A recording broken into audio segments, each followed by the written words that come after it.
शेतकऱ्यांसाठी आजच्या सर्वात मोठ्या टॉप आणि ठळक बातम्या आपण या ठिकाणी पाहतोय। पहिलीच बातमी निघते, पीक विमा कंपनीच्या कर्मचाऱ्यांकडून शेतकऱ्यांची आर्थिक पिळवणूक, सर्वेच्या नावावर पैसे घेतानाचा व्हिडिओ व्हायरल। पुढली मोठी बातमी निघते, पूर्व विदर्भात अनेक ठिकाणी अतिवृष्टी, हवामान विभागाचा अंदाज। पुढली मोठी बातमी निघते, मराठवाड्यात 6.66 लाख हेक्टरचे पंचनामे पूर्ण, शेतकऱ्यांना दिलासा। पुढली मोठी बातमी निघते, शासन मान्य कंपनीच्या खताचे नमुने फेल, शेतकऱ्यांची झाली फसवणूक। पुढली मोठी बातमी निघते, थकीत पीक विमा तातडीनं न दिल्यास राजकीय पुढाऱ्यांना जाब विचारणार, शेतकऱ्यांचा इशारा। पुढली मोठी बातमी निघते, कांद्याची घोडदौड, बळीराजाला दिलासा, सरकारकडून दर कमी करण्याचे प्रयत्न सुरू। पुढली मोठी बातमी निघते, नांदेड जिल्ह्यातील शेतकऱ्यांना दिलासा, शेती नुकसानीची तात्काळ मदत, मंत्री अनिल पाटील यांची माहिती। पुढली मोठी बातमी निघते, शेतकऱ्यांच्या प्रश्नांसाठी महाराष्ट्राच्या मंत्र्यांचं शिष्टमंडळ केंद्रीय मंत्र्यांची भेट घेणार, शेतकऱ्यांना दिलासा।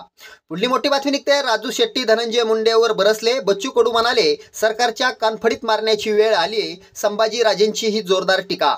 पुढली मोठी बातमी निघते, दुधाचे अनुदान शेतकऱ्यांच्या खात्यावर जमा होण्यास सुरुवात, सकाळच्या बातमीनंतर राज्य सरकारला आली जाग, शेतकऱ्यांना दिलासा। शेतकऱ्यांसाठी या होत्या सर्वात मोठ्या टॉप आणि ठळक बातम्या। धन्यवाद।